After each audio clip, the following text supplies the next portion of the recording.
সাংবাদিক বন্ধু বলছেন যে মাননীয় প্রধানমন্ত্রী বলছেন যে বিরোধী দল যে আন্দোলন করছে বা যে সংস্কারের কথা বলছে বিরোধী দল তাদের মতো করে করছে। তো আমরা তো আমাদের মতো করেই বলবো।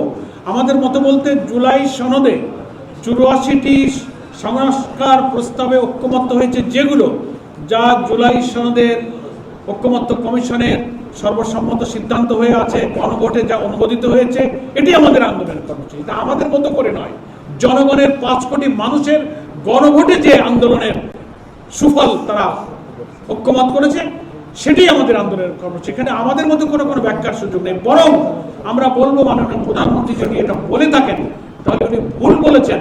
বরং ওনারা যে ব্যাখ্যা দিচ্ছেন জুলাই সনদ আর সংস্কারের, সেটা হচ্ছে গণভোটের রায়ের বিপরীত, গণভোটের চেতনা, গণভোটের ফলাফলের বাইরে ওনারা ব্যাখ্যা দিচ্ছেন। এটার সাথে জনমতের কোনো সম্পর্ক নেই।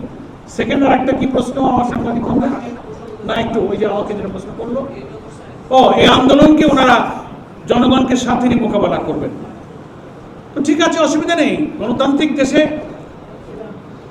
পার্লামেন্টারি সিস্টেম অফ পলিটিক্স এবং ডেমোক্রেসিতে নিয়মতান্ত্রিক গঠনমূলক দেশের জন্য আন্দোলন বিরোধী দল তো করবে, কিন্তু সরকারি দল এটাকে মোকাবেলা করার যে ভাষা, আমরা ফ্যাসিবাদী রাজনৈতিক শক্তির সেই ভাষার প্রতিধ্বনি বা প্রতিচ্ছবি বা সেই সুর বা সেই কণ্ঠ তাদের কাছ থেকে কিন্তু শুনতে পাচ্ছি।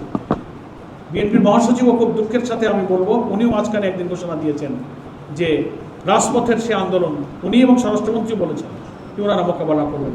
তো সেই মোকাবেলার অর্থ রাষ্ট্রীয় ক্ষমতা, রাষ্ট্রীয় বাহিনী, রাষ্ট্রীয় শক্তি, জনগণের ট্যাক্সের টাকা পয়সায় কেনা লাঠি, অস্ত্র, বন্দুকার বাহিনী দিয়ে যদি জনগণের আন্দোলনকে আবার মোকাবেলা করার সিদ্ধান্ত বা পলিসি তারা গ্রহণ করেন, তাহলে কি পরিমাণ ভুল করবেন সেটা 24 জুলাই অভ্যুত্থানের আন্দোলন থেকে তাদেরকে আমি শিক্ষা নিতে পারি।